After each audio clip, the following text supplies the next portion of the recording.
Welcome to IU Fast 5. I'm Sam Heiser. And I'm Logan McGrath. Start your clocks because the fastest 5 minutes in IU sports starts right now. It's now late April, and as the weather heats up here in Bloomington, so does the postseason race to make the Big Ten softball tournament. Yesterday, the Hoosiers continued their regular season with a home game against in-state rival Ball State. On the mound for Indiana would be their ace, Brianna Copeland. She would have 3 strikeouts on the day to increase her tally to 122 on the season in just 109 innings pitched. You think that's good, though? Copeland would also open the scoring with a leadoff home run. Copeland now has 13 long balls on the season while batting .341. Now onto the second inning. After a breakout freshman season last year, Allie Van Brandt crushes a ball into the field as she improves her average to .398 for her sophomore campaign. In the fourth, who else but Hoosier batting leader Taylor Minnick hits a 3-run dagger into right field as she improves her batting average to a jaw-dropping .508. Indiana would go on to win the game by run rule 14-1. That win puts Indiana at 30-13 on the season and an impressive 14-3 at home. While those marks are impressive, the team's 4-10 road record has given the Hoosiers room for improvement.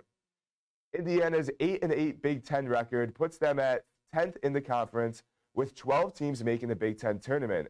Indiana has a chance to move up in the rankings when they host number 7 ranked Oregon Ducks this weekend, who currently sit at the top of the Big Ten. You can catch all the action this weekend on Big Ten Plus. After a historic 11-2 run and a college football playoff bid under Curt Cignetti's first year, IU's football stock has never been higher. And with that, the NFL draft is tonight. And this year, Indiana football has a few names worth keeping an eye on.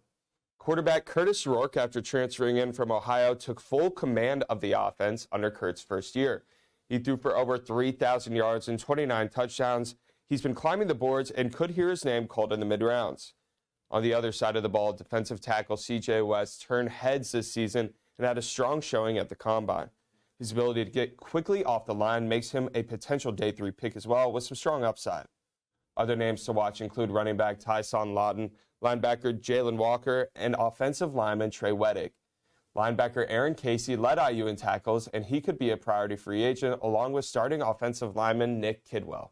IU's going to have a presence in this year's draft, and it's just another sign of where this program's headed. As some Hoosiers gear up for the NFL draft, others are preparing for the Little 500. Jack Venegoni's got more on this year's Little 5. Little 500 week is here, and the anticipation is high. This year's races will be full of action, with each team having something to prove. We got a preview of how competitive the races will be with the qualifications, which took place just under a month ago.